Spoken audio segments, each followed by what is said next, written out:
This podcast, bussin'. Welcome to this.podcast. I'm your friendly host, Jay, joined by some really good people. We got Co in the building, big pickup. He had that blue coming in. Yeah. Took all the parking spaces. Yeah. Narcissist. Big narcissist. Came in with the Moscato. No. What is it? Yeah, Moscato. You came with the Moscato, For came the with ladies. treats. Yeah, Yeah. man. Man, what we talking And then we about? got big clothes. Big guy, big Tesla, right? Big corporate, big money in here. We got Uncle Damo. Hey. Big clothes is right. Big clothes. Shit, but big inclusive. Big inclusive. take There we it. go. Man, what we talking about? Shout out to the incredible Lawrence and Larimer for providing the space. You could catch them at 3225 East Colfax Avenue, or you can go to lawrenceandlarimer.com to get your hottest summer drip. Y'all, this one has been a show in the making. I've been talking to Co about having this man on for so long. He's like, yeah, man, he's going to come by. He's busy. He played that card like, I know this guy. Like, I'm going to keep him in the pocket Yeah. because just in case we don't have somebody, we going to bring him in. I don't mind. And I was like, nah, man, no. It's summertime. We got to have this man on immediately. Immediately. You know what I mean? Man, it's summertime, man. Caliente. We caliente. Caliente. Man, you got to know what you're doing out here, man. Absolutely. love it. Let me see if I could get this off. I was going to say, nosotros estamos hablando un poco de español. Okay. Esta noche. What is we talking about, right? We could Yeah. I could get it in. Absolutely. There we I go. love it. You look Dominican anyway. Hey, and what I would say is hombre, despacio. El bathroom. What'd you say? El baño. El bathroom. No, you got no. El They was bathroom, gonna say Spanglish? They were gonna say, you know what? Oh I'm man, it's I'm gonna headed be a deep. good one. Here we go. Well, without further ado, we got this Denverite representing the Northside. This was before the Highlands. Yep. Before it was the Highlands. Yep. North Side, West Side. Yep. Coming strong. Alumni, North High School, Yep. Metro, Yep. and Master of Arts from Denver University. Yeah. Yep. Right? What is we talking That's about, it. Straight man? up baller. Baller. Without further ado. And now, wait, he's a performer, right? A writer, Yeah. and he's Colorado's Actor. poet, actor, Actor. Colorado's poet laureate. Yep. In the building, Bobby Lefebre. I got Yeah, that right, thank you. right? You did. That's it. Yeah. Welcome to the show, Thank man. you.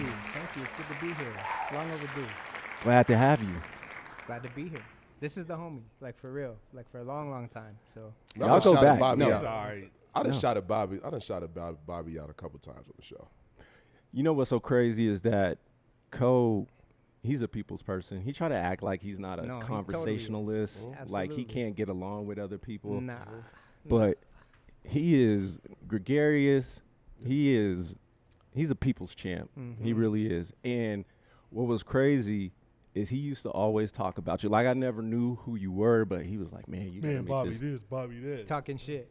No, like he was bigging you up. You right. No, Yeah. that's what's up. Yeah, that's love.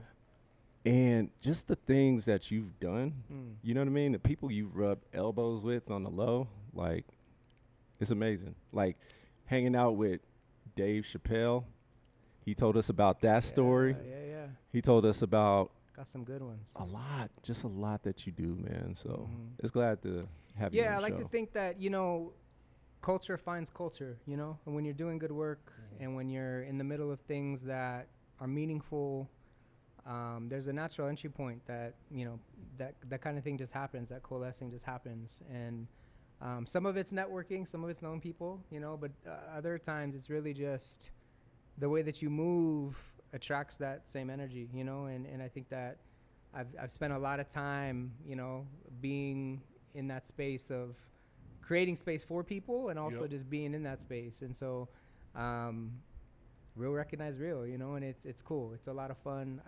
I'm blessed, man, to like live this life and to be in this time the way that I am, and it's never dull. It's always fun. That's dope, man. Yeah. Man, so for me, if you don't mind me cracking this off, Killer, Let's crack it off. let's take it back to the North Side.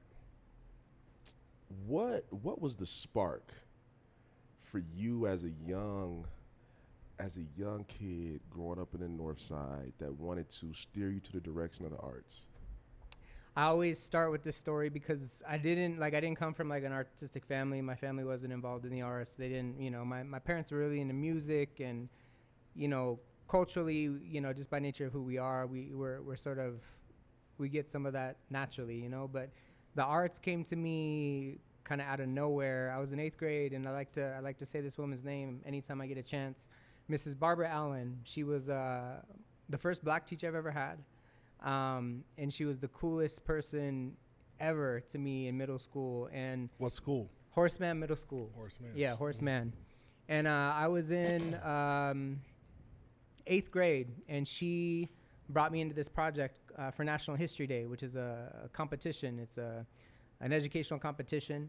And we wrote a play about Jackie Robinson breaking the color barrier in sports. And it was the first time I'd ever been on stage. And so I was sort of at that point where I was either going to go this way or that way. And I think she saw that. You know, all good teachers, they have that insight.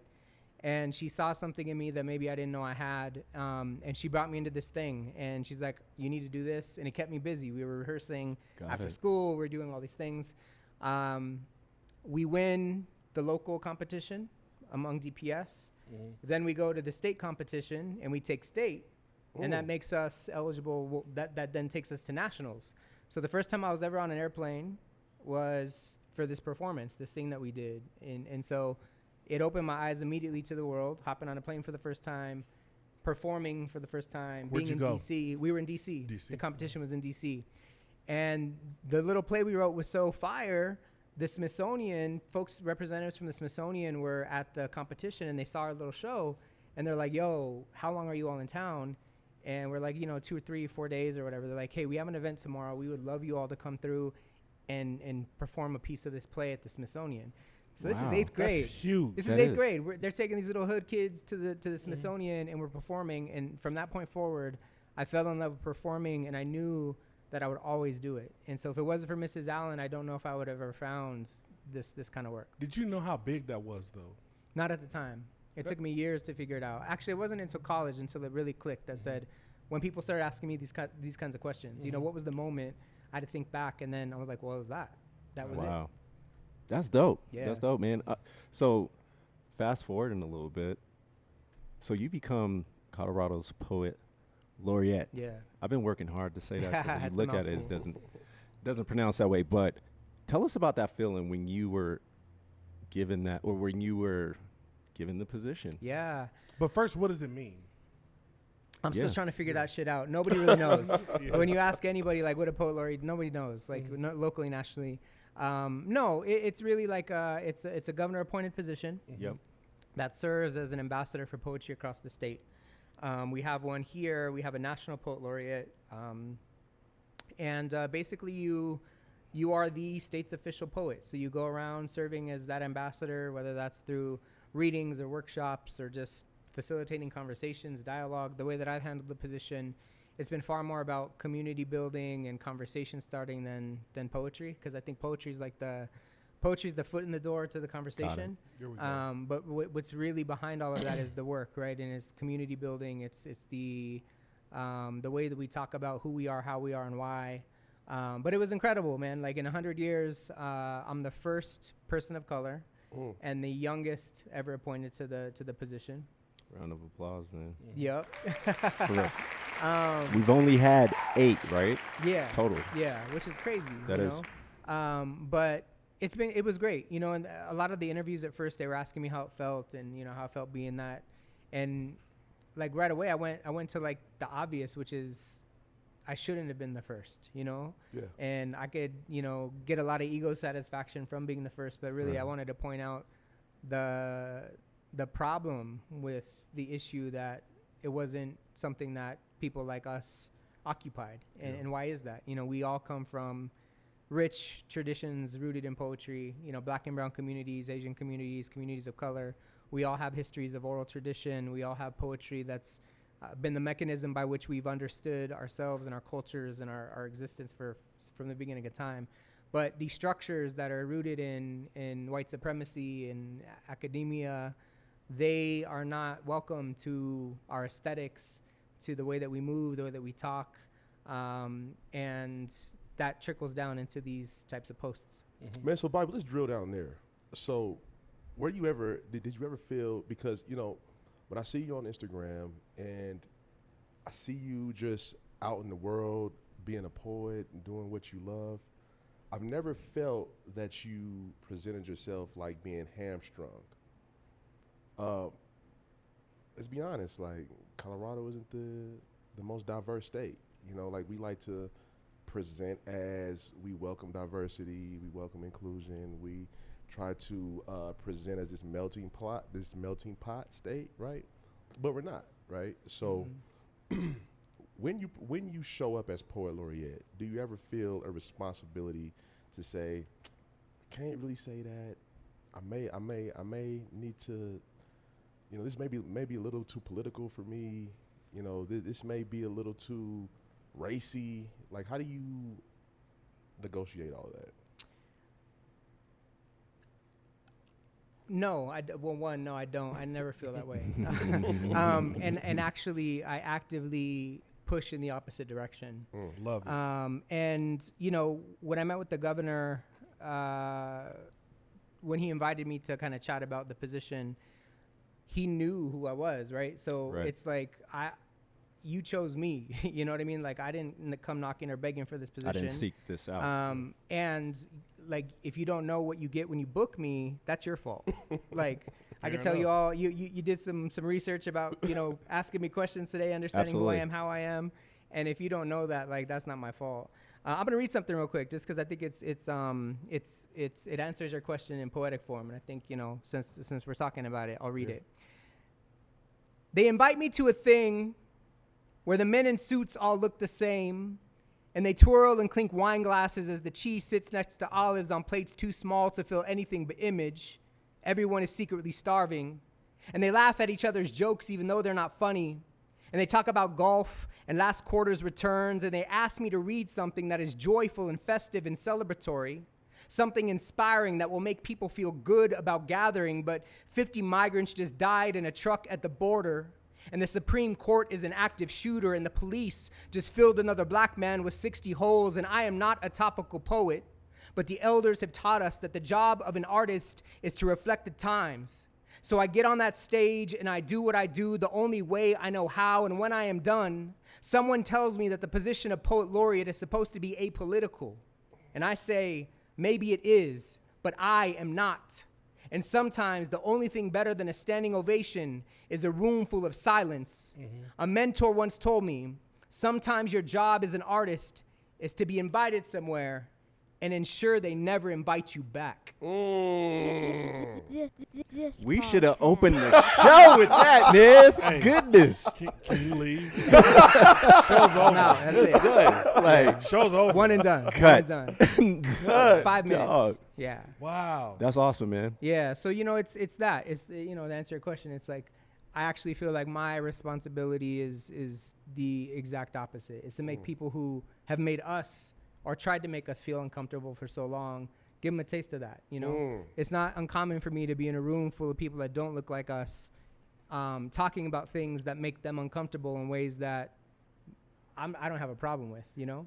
And so there's a lot of privilege in that too, though. You know, there's a lot of like, and not everybody gets that platform. And I figure if I have it, I'm gonna utilize it. And hopefully that moves the needle just a little bit in our collective progress. If you move one person, you're in business, right? Question for you, just because you're going to inspire at minimum one person out of this conversation to be the Poet Laureate. Is that a paid position? It's a pathetically paid position. They give you basically like a stipend, and this is no diss to like I'm really tied into the organizations that manage the program, and I'm grateful to them for the work that they do. But infrastructurally, it's not a great way to be, and if you don't know how to manage it, it actually is an expense. So they give you, I think I got like $4 or $5 grand a year. For travel expenses and things like that. But I've been doing poetry professionally for over 15 years. And so I know how to hustle, you know? And so I'm able to subsidize work on my own by nature of like doing the gig of your job, you know, which pays me then to be able to go to the Western Slope and spend, 3-4 days working with kids doing poetry. I came up with an idea that we pay the next poet laureate $100K a year to just be poet and be able to do that all as their job. I wanted to include institutions like History Colorado so that the work that's done and the projects that are completed, there's like a repository, there's a place for that to live. But radical ideas always take 5-10 years to manifest. So I'm hoping at some point in the future they do that. Yeah. That's dope. I think that speaks to your purpose, right? Because you are in the arts, but you're definitely not doing it for the money. And so outside of being a poet, you've also done social work, right? And you've done that. That's how the two of you know each other. I want to know, tell me some stories about Courtney as far as being at the job and how he handles that. Because we always see Courtney outside of that. Do you have any cool stories about Courtney when he's on the job? No, of course I do. I mean, we worked really closely for a long time. And I think, the job's one thing. I don't want to spend too much time there. But what I will say is that him and I bonded over lunch. We're both like into food. And so we were bouncing around the town at the best food spots you can imagine. And that's really where we built our relationship. It was kind of outside of work, And I think it's been the time that we've spent outside that space that I've valued most. That's a fact. It's those times. It's, the time that we spend at the Vietnamese spots or the Indian spots or the, just chopping it up about life. The work is one thing, but it's always cool when you get to do that work alongside people that you value and have things in common with. Hip hop, we connected over music. Been out to New York, see Rock the Bells. It's times like that we told us about that. I think have had the best times together. It's been fun. So I have a provocative question for you. Have you ever used slam poetry in social work? Poetry, I think that's the thing, right?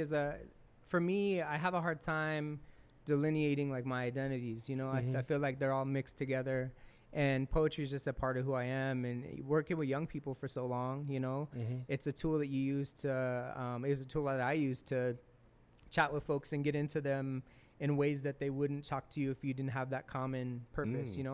They'd be carrying their little notebooks around. You start to ask, hey, yo, what's in your notebook? Oh, these little raps I write. You can't bust. What? Then all of a sudden, like, they're reading you their raps, and then they're talking about poetry, and then they show you their work. And so it's an entry point, I think, to work with young people in a way that's meaningful, that they connect with. But in addition to that, like writing about the experience as being a social worker in that space. I've done that before. And, the work and life always creates poetry. So there was a lot actually. Man, so let's stay provocative. Let's talk about, and we're kind of bouncing around here. That's cool. But let's talk about that dark underbelly of being on the road poet working the college circuit. An honor roll poet? No, being a poet working the college. Oh yeah. College scene. Like, what was that? What was that like, man? It was wild. How many panties was thrown at you, man? Panties, bras? 375,246 to date. That's a lot. Hey, were any of them double XL? I run an inclusive set. You know what I'm saying? No, the college and university circuit was crazy. You know, I think colleges and universities are places where ideas are born. You know, it's where people go to Right. learn. They're spaces of invention. And it took me to like corners of the United States I wouldn't have seen if it wasn't for that, you know.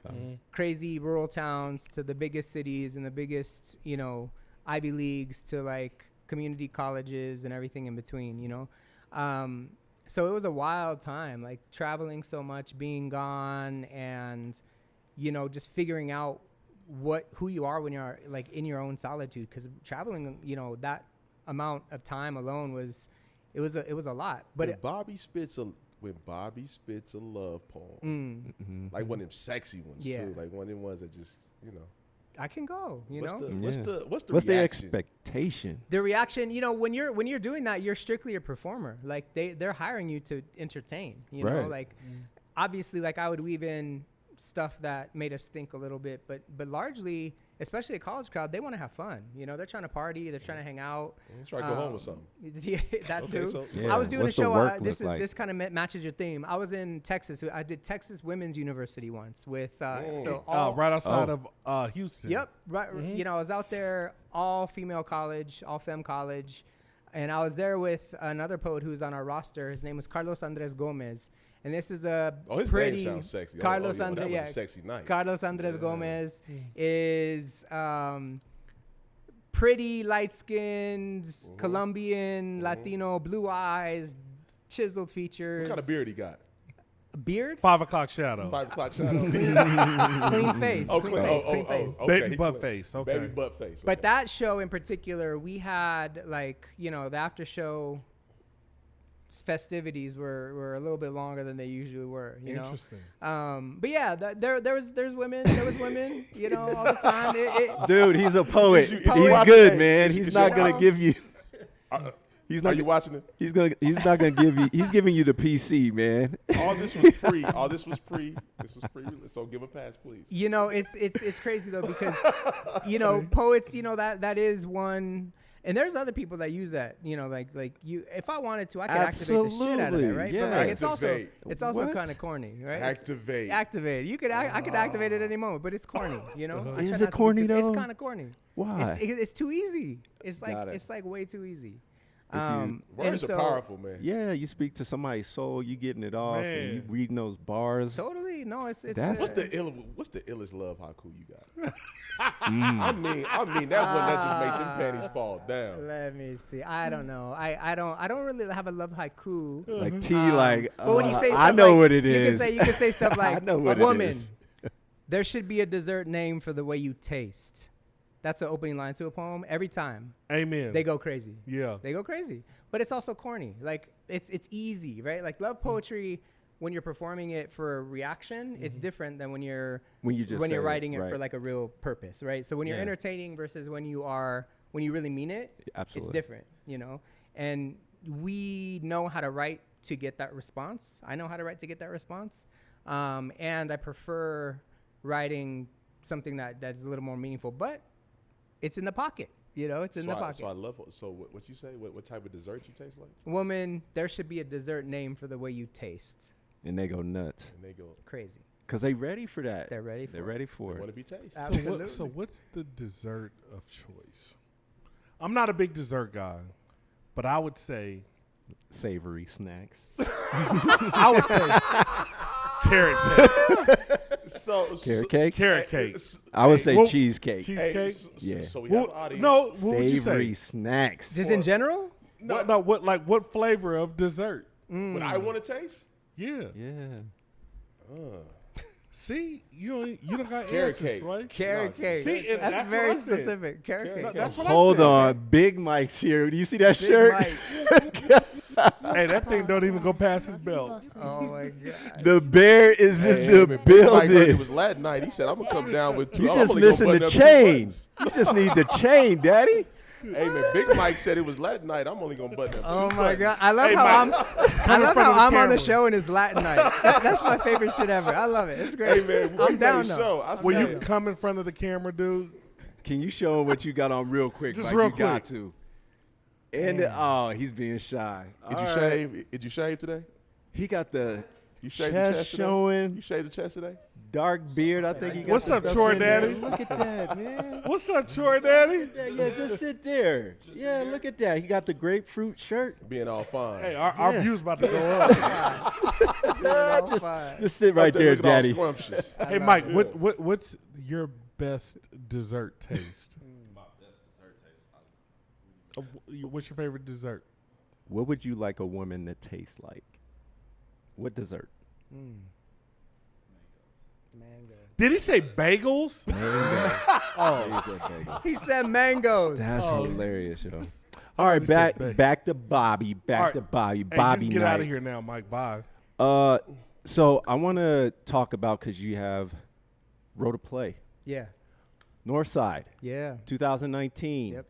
about the Northside and gentrification, and I Mm-hmm. think it debuted at Su Teatro, That's it. and thousands, 10,000, Yeah. as far as audience and people going to this play. It's crazy.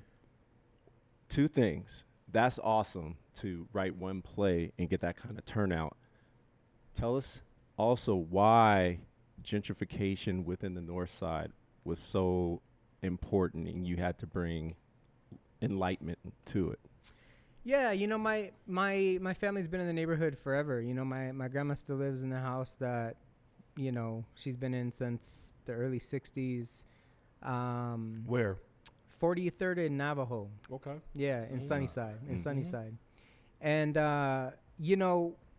for me, watching it happen in real time, the artists are always the harbingers of, like, what's to come, right? And so I remember one of the first poems that I wrote and was, like, performing was about that. And it was in the, like, early 2000s, like, before it really hit, we were like, friends of ours were like pouring milk down the gutter to signify like the encroachment of whiteness in the neighborhood, So it's always the artists that are like, we see these things a million miles away and we start to try to warn people, but because the artist doesn't have the capital in many ways to like do anything about it, the only thing we can do is throw the rock at the tank, And by the time 2019 came around, the process was largely over. Like, it was like our neighborhoods were gone. Yeah. Northside was gone. Park Hill was gone. Yep. 5 Points is gone. So all there was really was a way to lament that. And so to tell that story at that moment, John Moore, who's a theater critic for the state, for the most part, he called the play a zeitgeist moment because everything at the same time came together to create the environment that thing could pop off the way it did. And it became one of the most successful, local, if not the most successful local production in Denver's history. And you wrote it. And so people wanted to see that story. People wanted to feel connected to the thing that they were only now remembering. And it was dope because it wasn't just like my community. It wasn't just people from North Denver. It was people from Park Hill. It was people from 5 Points. It was people from all over the east side and the west side coming and saying, damn, this is the story of my hood too, you know?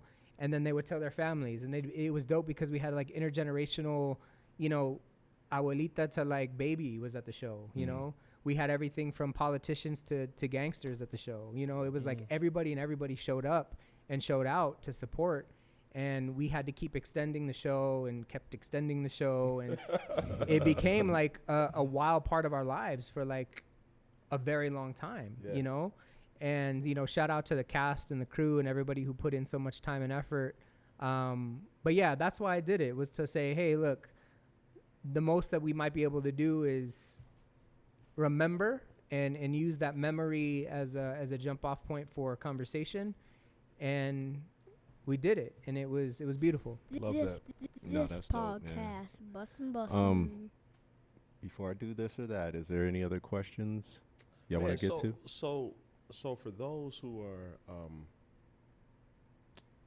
still living in the hood on the north side, what would be your vision for trying to create a scenario where people who are coming in, who are gentrifying the neighborhood, connect with those who are from the neighborhood? You know, I think a lot of it is just like simple things, common sense, right? It's like getting to know your neighbors. But I also talk about how the change in architecture has also created distance because we were a front porch community, right? Yeah. And now that they're building these high rises, these things that have like rooftop decks, you literally have this weird spatial difference that is very interesting. And you also have people from different socioeconomic statuses, different, ideas coming from different ideas culturally, and they're not willing necessarily to find that common ground with folks, you know? So I think I believe in migration, right? Like I don't really believe in borders. I think that they're false things that we've invented. So I believe in migration and the ability for any of us anywhere to move any place we'd like to. But the process of extraction that happens with the ways in which that process of gentrification works, that's exactly what it is. It's like they're all take and they're no give. There's no reciprocity. There's no ecosystem building. And for any place to be alive, those things have to coexist, right? You have to be able to like give and take a little bit. And without that, it's imbalance. There's an imbalance, and that's what we're seeing. So that's what it requires, man. It would require people to be like, have the heart and the understanding to be like, yo, I'm coming into this place that has a history and a whole ass story. And am I going to contribute to that story, or am I going to erase it? And unfortunately, the erasure is like the biggest part. I can guarantee you like 80 to 90% of people erase erase the story. Speaking of keeping the story consistent, when I grew up, there was only a couple reasons we went across I-25. But as you get older, you're like, whatever. Elitches and Chubbies. So you're going where I was going. Is that it? Yeah. Okay. And the Broncos. And the Broncos. Okay. And the Nuggets. I was going to throw Chubbies as one of the this or that questions. Always hold Chubbies. that. It doesn't matter what it's up against. It's always Chubbies. But I want to know, like, in the current state, because I love some great Mexican food. I'm actually half Mexican. Y'all just don't know it. I want to know what's your go-to place. Oh, man. Depends on what I want. But just in general, my to-go place? Yep. If I have to go right now, I'm going right now to La Diabla. La Diabla is my favorite spot. Where's it at? It's not in the north side. It's on Larimer. It's like 23rd and Larimer. Right downtown. So Tex-Mex. No, this is Mexico City style. Yeah. This is Mexico City style. I know a lot about Mexican food. Hey, he don't know who you fucking with. hey. No, let him finish. That's why I didn't want to say shit. This guy been in Tulum 15 years ago. That's why I didn't want to say shit. This guy been before in the Tulum influencers arrived, man. When like Tulum was just an island where he was it's like, yo, I'm just trying to get away. No, absolutely. Yeah, no. So La Diabla is dope because they focus on pozole and mezcal. I'm a huge mezcal person. Thank you for the ilegal. Yes, sir. But they also have incredible tacos. Like their tacos, I think, are the best in the city. Damn. They're inventive. There's a bone marrow taco you could get. My favorite is the chuleta enchilada, which is a red chile. They basically put a pork chop in a tortilla and say, here you go. Shit's bomb. You had him at pork chop. It's incredible. You had that boy at pork chop. This is my love language. It's incredible. That boy's already getting hard. Pause. But yeah, that's where I would go. Like, if we were gonna go right now, I'd say let's go there. Damn. Yeah, it's fire. It's really good. All right, that was great. Damn. Yeah. All right, so we're gonna play this game, this or that. Cool. You're familiar with it. Yep. And what's the rules code of this or that? Hey, man, there's no context. No repercussions. Okay, that's good. I'm fading. Safe right space. Yeah, you got Hey, that that boy over there mezcal. burping. Hey, man. This I'm boy burping.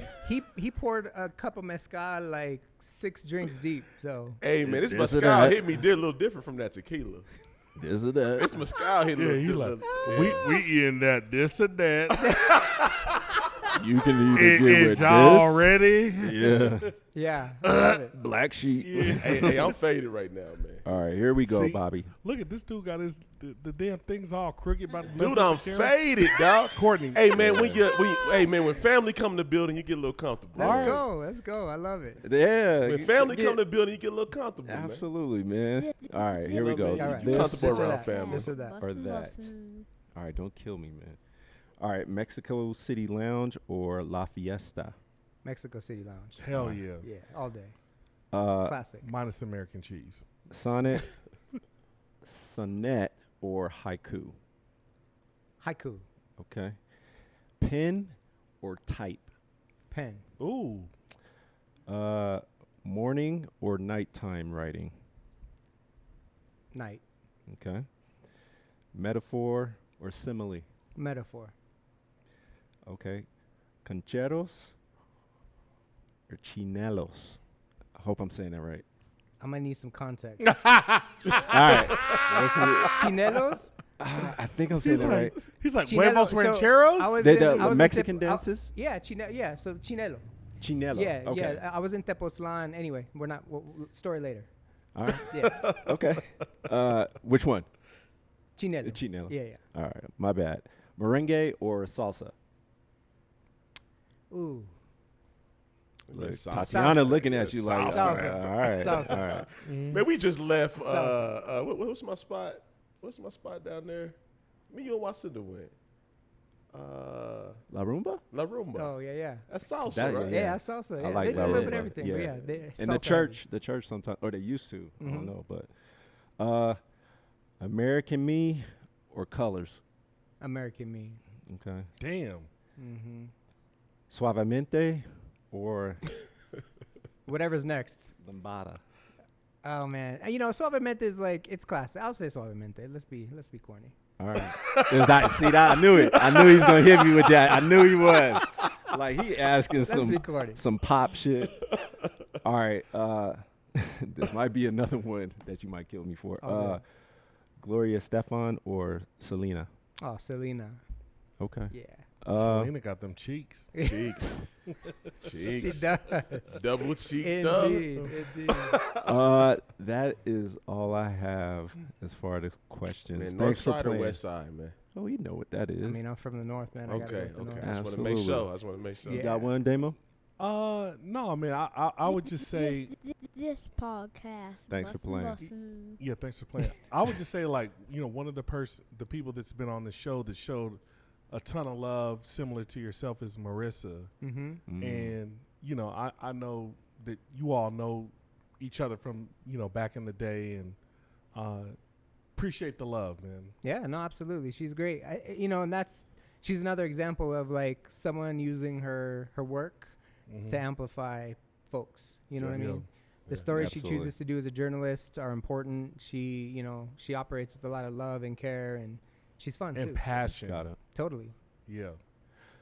So I was gonna read a poem, but after you just killed it like No, you that, should. no, No, hell no, no. read it. No, Read it. I was gonna read one of his poems. Roses are red, violets are Oh, blue. no, read it. I like pizza. What about you? Yeah. Well, I got something Hey. for we're talking about mangoes, and you're talking about. Damn, So he I pulled- did- Damn. You know, Hey, I- look, My this man's is- a master. This is He's a short. master This is at short, this but shit. He talking pulled a about the poem taste. about mangoes out his pocket. I got Just poems about that everything. fast. You that give me a fast. word, it's like I got a Go. poem about it. We're all ears. But this is short. It's a little love poem about mangoes, about the Yeah, the deal. but these? About your shirt. Yeah. It says, and the mango said, "Learn how to unfold me, and I promise to drip from your lips." Damn it. Oh, wait. Is that done? That's it. If you said that, no, wait. Time out. Hold on. Time out. I'll lace you. No. I will lace Dog. you with Time out. gems. I don't even need credit. I'm stealing As that long as too. it works. Time out. You're welcome. No. He dangerous, No. ain't he? He Time- dangerous. No, this is like a boxer getting in a street fight. It's illegal. How do you compete with this shit? Say it one more time. All right, I let me need you to do that one. I got you. That was And then illegal. you say it, Yeah. because I think it comes off different. Cool. And the mango said, "Learn how to unfold me, and I promise to drip from your lips." And the mango said, "Learn how to unfold me, and I will drip from your lips." It don't hit the same. No. It don't hit the That's same. all right. You No, did good, man. no, but like when he's saying this shit, like you're a professional. Yeah, and that like, lets you know. And if he ever whispers that in your ear, you're gonna have 4 babies in a row. No, like, and I'm not talking right about now. 4 different babies. I'm talking At the one same time. one hump, 4 babies. That is funny. 1 hump and 4 babies come out. Is that quadruplets? Yeah. No, but they're not Yeah, even that gonna is be. They're not gonna quadruplets. be quadruplets. They're gonna be different babies in one stroke. All 9 months apart. Yes. I'm in touch and bust. Touch and bust. Jesus Christ.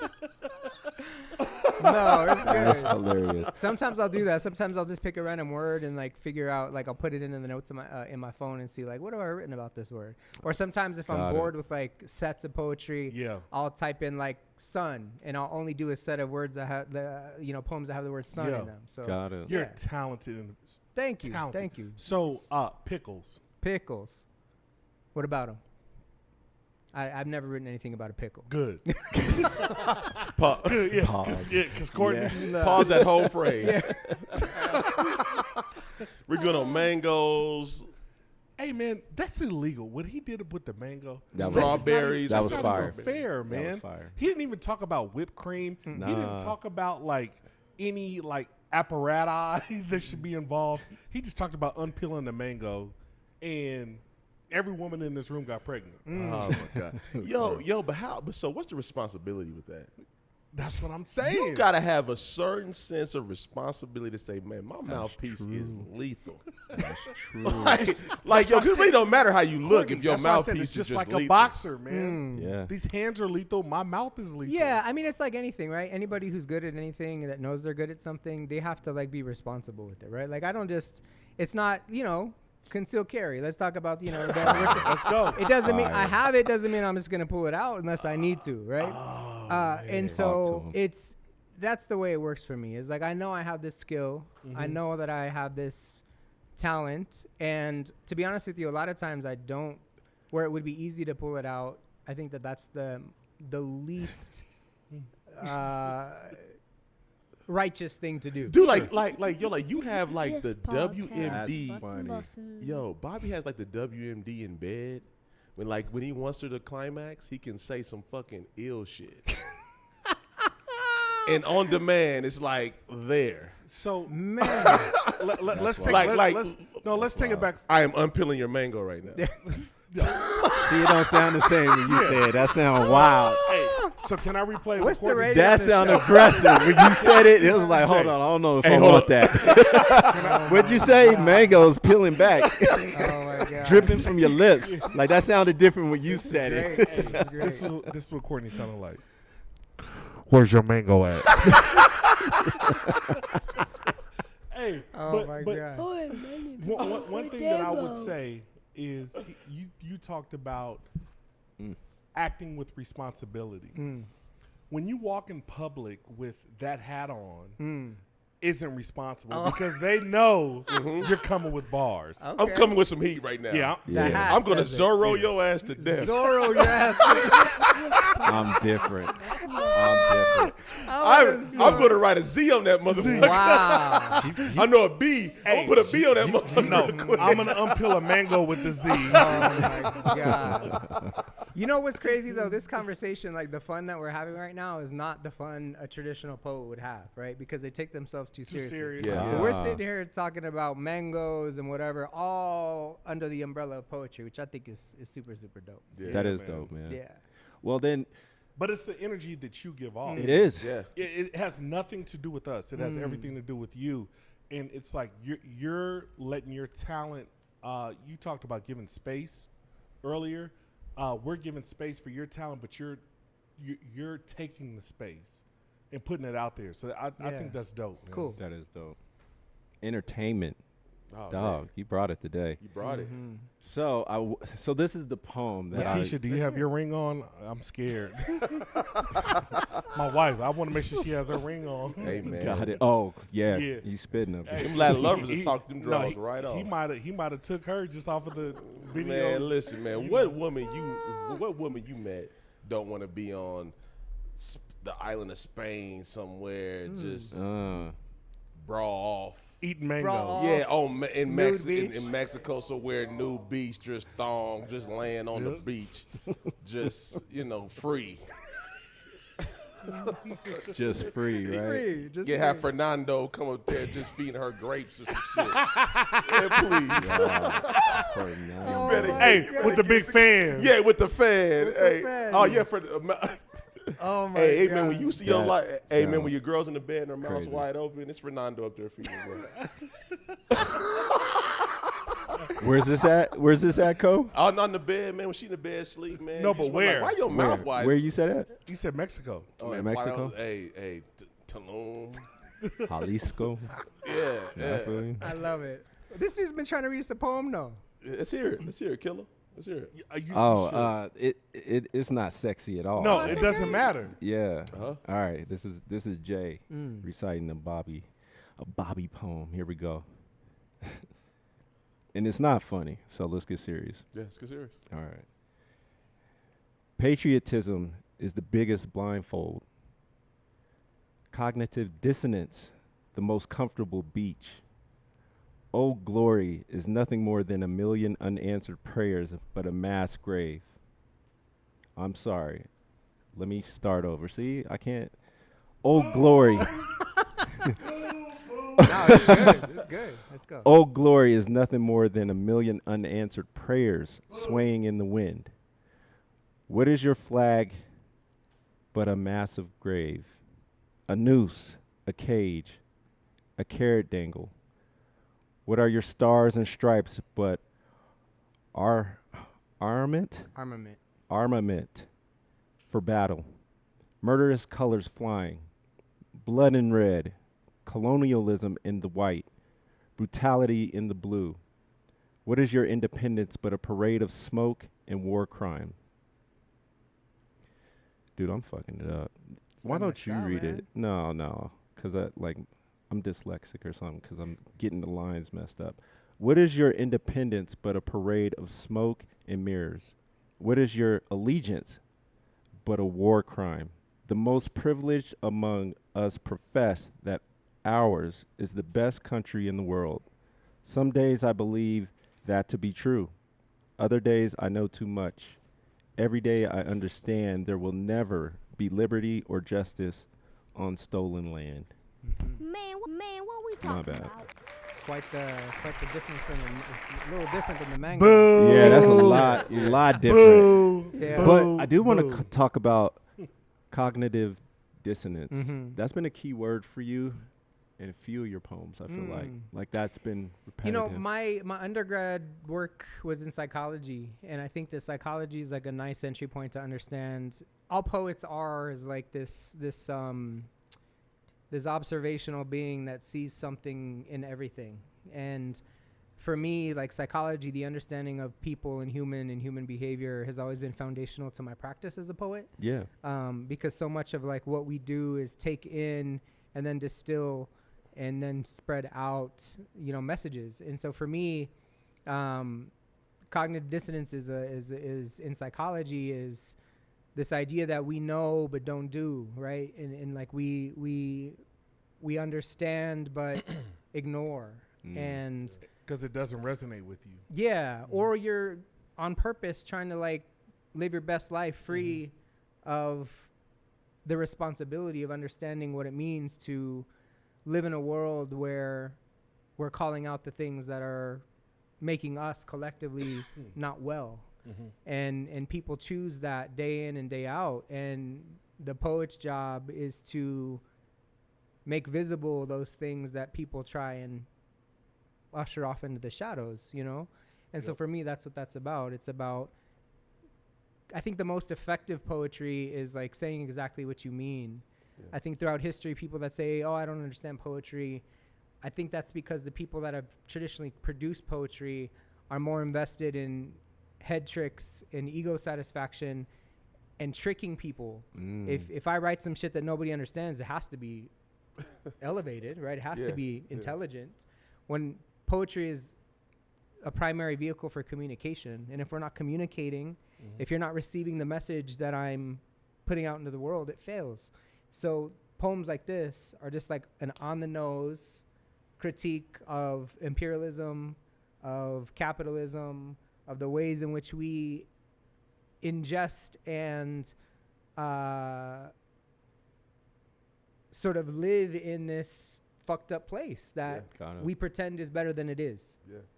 Man, That's awesome. So Bobby, I think for me, what makes you go so hard for your community? Because you could easily be like, you know what? I live a solid life. I can just make whatever cake I make, and I can just kind of go on about my business.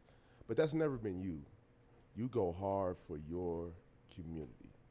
And granted, you got love for, everyone, but in terms of brown people, and you and I had this conversation, there's nothing wrong with going for what looks like you, hard. What makes you go hard for brown people? Nobody's ever asked me that question. It's just a recognition of history and the trajectory of like where we are and where we've been and the ways in which, unfortunately in this country, we speak about race in a black-white binary, right? Mm-hmm. So what that means then, all mad love to you all, but what that means is that black folks have also been afforded a certain status as the minority with the most attention paid to them, right? Yeah. I hosted a dinner series that was super dope where I brought cultural workers of color together to have these conversations because there wasn't a dedicated space that said, hey, what does it mean to be black, indigenous, Asian, Latino in the same room talking about the same oppressor, right? And all too often we get into this oppressive, this oppression Olympics game amongst us. Black folks say, hey, well, my people were brought here against our will and we were enslaved. And Native people, they came here and they took our land. Latino people were like in the middle of all of it, right? And instead of like understanding the common ground on which we stand on, which is white supremacy, which is theft, and which is all of these things that we have been subjected to, we try to like figure out whose piece of the oppression pie is the biggest. As opposed to like figuring out how we can band together as a global majority and throw the middle finger up to white supremacy. That's right? And these systems and these institutions that have kept us away from each other. And they're designed that way. White supremacy's, one of the tenets of white supremacy is built upon keeping us, other marginalized groups, fighting each other for the same scraps and crumbs that they've allotted to us, right? So your question is, it's like, for me, I go hard for my people for sure, but I go hard for all marginalized people, and I represent, I try to do my best to include Black, brown, Asian, indigenous folks in all the work that I do, and bringing people together in that way is important for me, because I know what happens on the other side of that, right? If we activate this radical imagination and we envision better tomorrows that are rooted in deconstructing all of the things that we have been force-fed, on the other side of that, there's liberation for all of us. And I want that to be the cornerstone of my work. If I do nothing more in my life, I hope somebody will have said at some point, he made us feel free, whether that's through his words, through the spaces he's facilitated, through the conversations we had, through the drinks that we spent, late nights pondering fucking whatever over alcohol and food. Like, that's my purpose, is to like take whatever these natural or these worked or these earned gifts that I have and share them or activate them in a way that is bigger than just me. Yeah. I have a question. Does Barbara A. Love ring a bell to you? Barbara A. Love.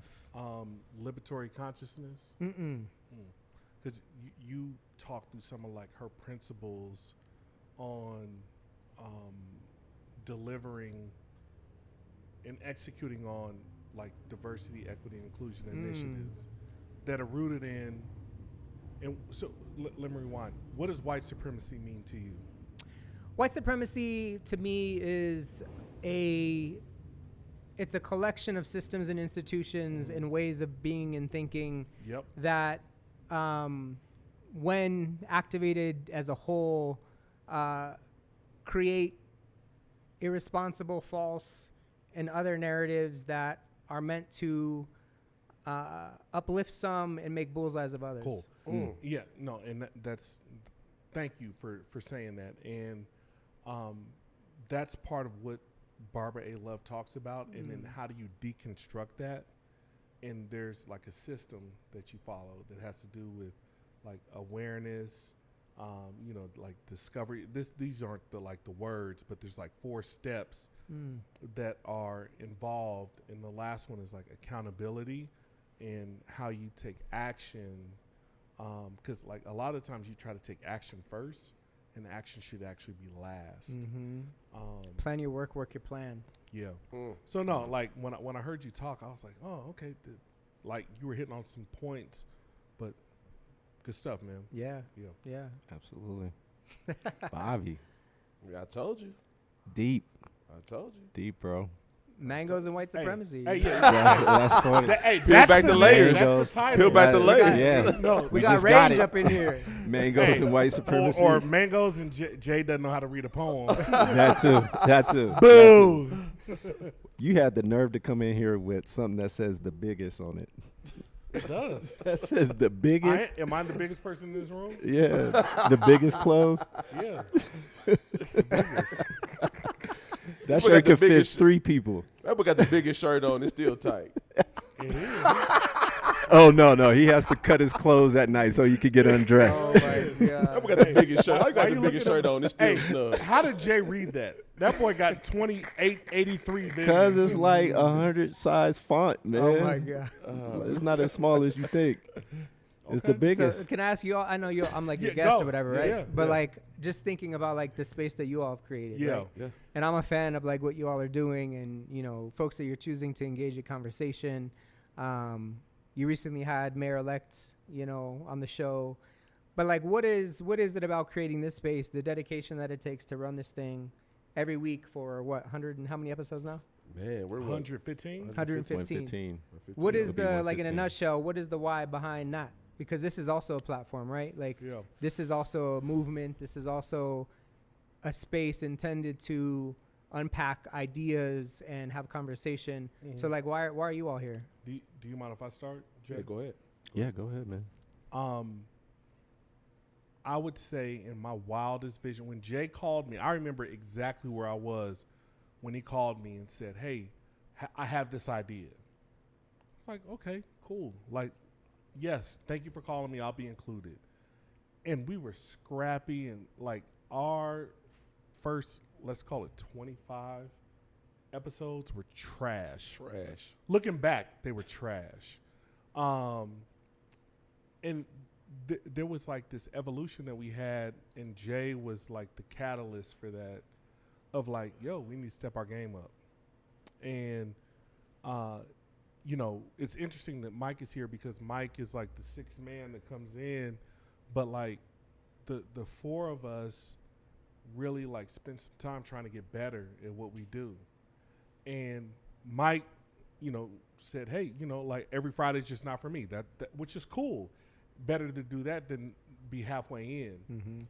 But this man has been all the way in, all the time, and we followed his lead. Like sometimes leaders you have to follow, and I feel like that's what we've done with Jay. So to put a bow on it, we've done it for all different reasons, and we've learned a lot. Outside, mayor-elect or not, it could be somebody who's walking down Colfax. We have no idea who they are, but it's been important. It's been impactful. Hi, my name is Uncle Damo. I know that was kind of long-winded. No, my that's bad. good. Good. Man, so I go for myself. You know, I know kind of this.podcast was born out of the pandemic in terms of fellas having a conversation. It was like, and Jay came and said, yo, let's kind of bring these conversations out and put them in podcast form. And just like Damo said, the first couple episodes was trash. Like we were talking over each other. It just sounded like a whole bunch of noise, right? And then as the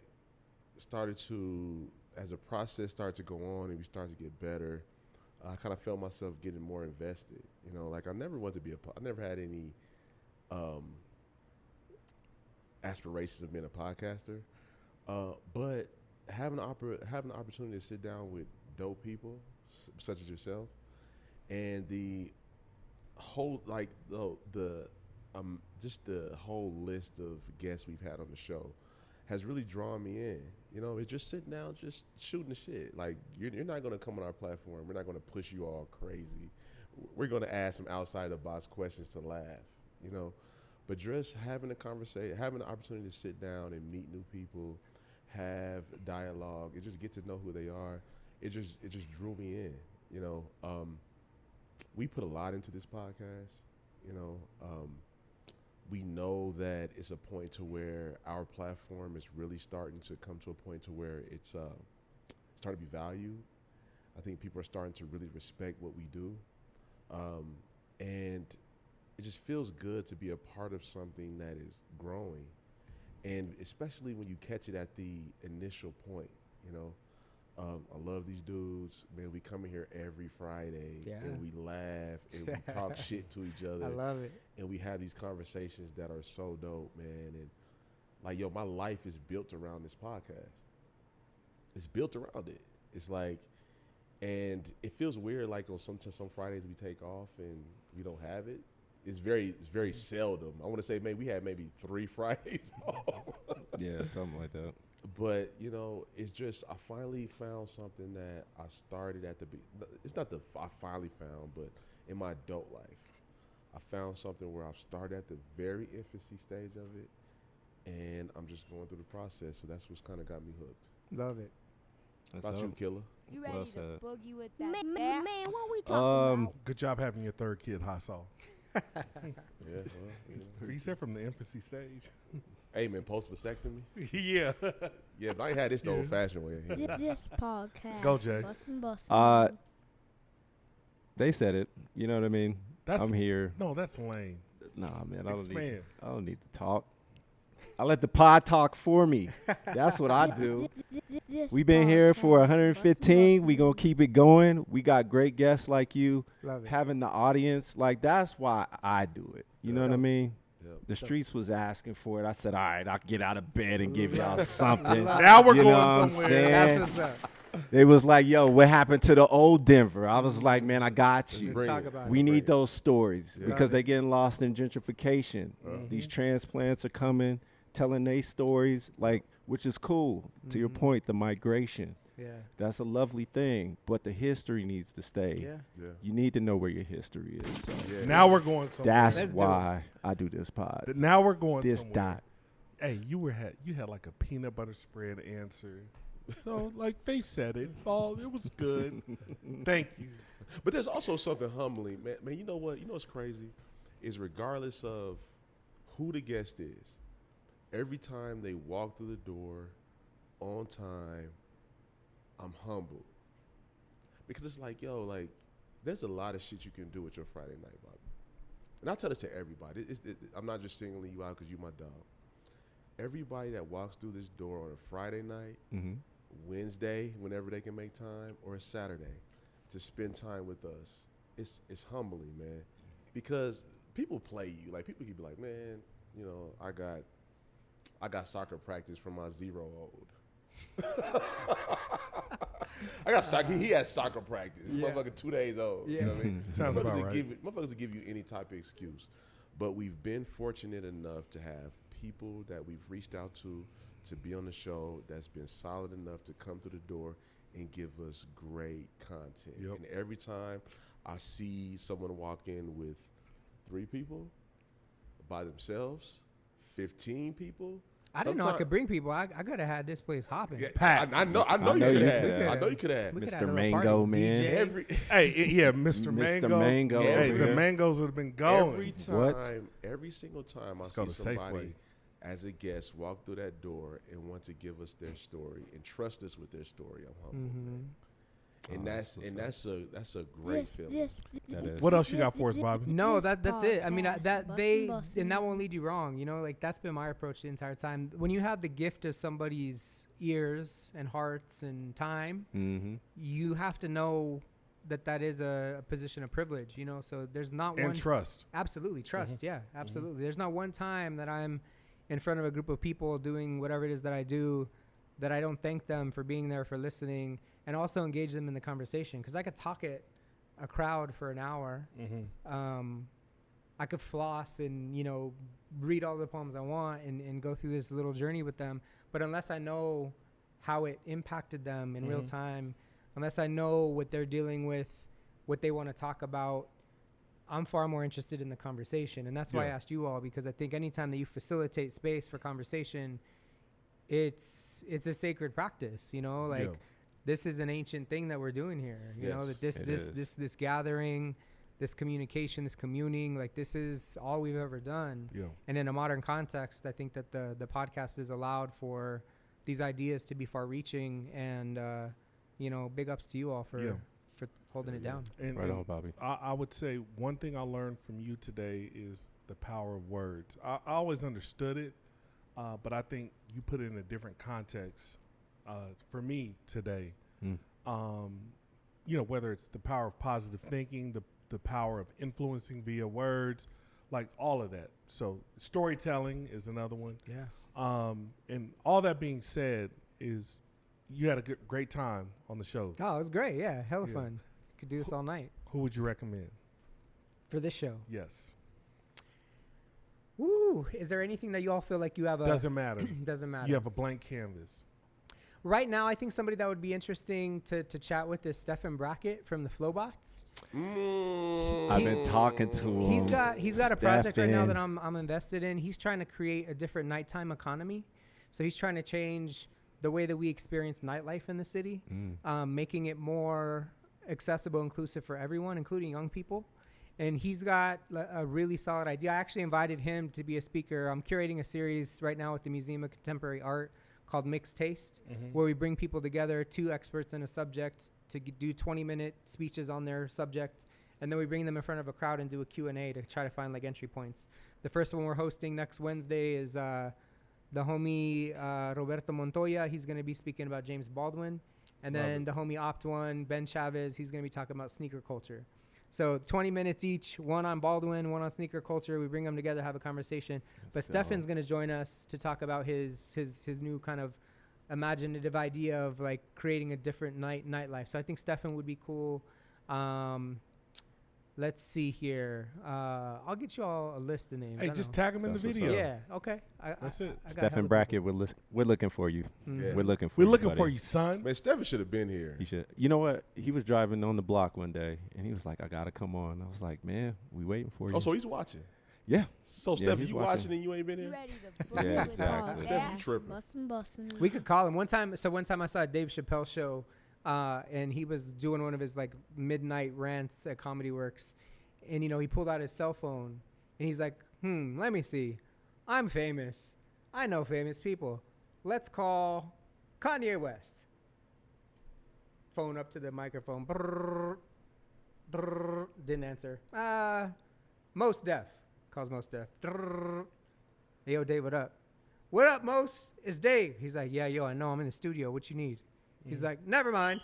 Hangs up on him. But yeah, it's like that. We could call Stefan. I just talked to him today, actually. Stefan's co-chairing the search for the next director for the Arts and Venues division for the city. Do you mind if we go just one more real quick? Yeah. I want to know about your Dave Chappelle experience. Like for me, if there's one person on this earth I could have dinner with, I would choose him. Over and over again. Yeah, so, you know, Dave Chappelle, we have, I'm going to keep one part of the story out, but, and it's the most interesting, we'll say that off the record. I'll tell you that off the record. Anyway, got into a space where Dave and I were able to be in the same place. We just started having conversation, vibing out.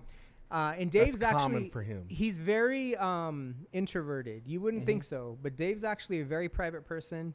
He craves like personal space. He's not out there being Dave Chappelle when he's not on stage. Yeah. So that was really interesting for me. So we start talking. We go back to his hotel, which is right across from Comedy Works. He puts his stuff up. I'm in the lobby. We're with a small group of people. And then we actually take him to the Northside, take him to my neighborhood. At this point, Dave has a 3-foot boombox, Bluetooth, carrying this thing, blasting. I think at the time it was the Roots, but he had this mix on that was like all his friends, you know. I'm like, well, you're not being very incognito, Dave. Yeah. I'm not trying to. So we get into the bar. they're playing like punk rock, like super loud. I go to the bartender. I'm like, hey, is there a manager on duty? Yeah, sure. So I talk to the manager. I'm like, yo, Dave Chappelle's here. He's like, just did a show. He'd like some space at the bar if possible. And so we get Dave a seat. We get a little corner of the bar. And we spend 5 hours just talking about everything and anything. You know, he's chain smoking, just having conversations about all of the things. And he's so cerebral. He's literally one of the most intelligent people. It's mind-boggling how together he is and how his mind works. Mm-hmm. But he's also a good listener. Mm-hmm. He wanted to hear about me and the neighborhood and my work, and like he was very humble that way. He was very generous, and you know, it's like it's a crazy acquaintance to have. You know, it's just it was a wild time. I've had some really cool experiences with people in those spaces. Another experience that I'll share that I think was really paramount and changed the way that I saw the world was I spent a lot of time in Cuba, and you know, we've got political prisoners from the United States in Cuba. Some of them are more popular than others. And I've spent time with some of the more popular ones in Cuba, having conversations about the things we're talking about tonight, right? Mm-hmm. But in these moments, what's most important for me, and it keeps me grounded a lot too, is like in those moments, they're just people having conversations. And we lace them with all these flowers, which they deserve because they're incredible people. Right. But in those moments of like these short bursts of that, whatever it is, it's incredible. It's incredible. And then they go about their life and you go about yours, you know? But yeah, Dave's special. And, you know, I know he's been in the news a lot around things that he's talking about, ways of being and seeing. But one thing, Dave is unapologetically pro-Black. You know, he'll always represent his people. Yep. And I think that gets misconstrued a lot in the conversations that we're having and his opinions. I don't agree with everything that Dave Chappelle says, but I do understand where he's coming from, and I'm a fan for life. So yeah, here we go. Yeah, that's dope. All right, well, shout out to the audience. Thanks for coming by, Tatiana, Jamie, Christina, and our lovely interns, Michael, Jalen. Thank you for your help today. Yes. And Chore Daddy, do you have some bars? Because I usually say something to end the show, but I'd rather you say something to end the show, and then we'll just do it like that. I mean, what kind of mood are we in? What's your vibe? Like, how do we do? What's there to? Energetic. Yes, because I fucked up your poems. I'm sorry. I didn't mean to do that. I butchered that. No, that's okay. Bad. When does this air? Wednesday. Wednesday. Wednesday. Next week. Yep. What's the date on that? Oh, the 12th. You know what I'm gonna do? That sounds about right. So we talked about politics, right? We talk about like, you know, changing cities and all this stuff. And I met with Mike today, our next mayor, to chat about like a lot of things. But he's asked me to do some stuff for the inauguration. And so I think as we're talking about the direction of the city, we've talked a little bit about that, right? Like where we're all from. And I struggle sometimes around like what I think the city is and where it's going. But poetry is the place that I unpack all of that. Joy Harjo, who is our National Poet Laureate, she was the first Indigenous person to serve as our Poet Laureate. She talks about poetry as a container.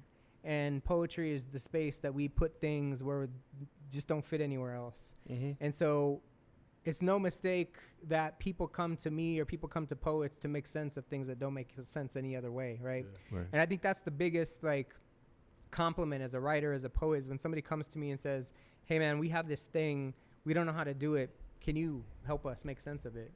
And so, you know, the mayor did that. And so we're gonna use poetry to talk about those things.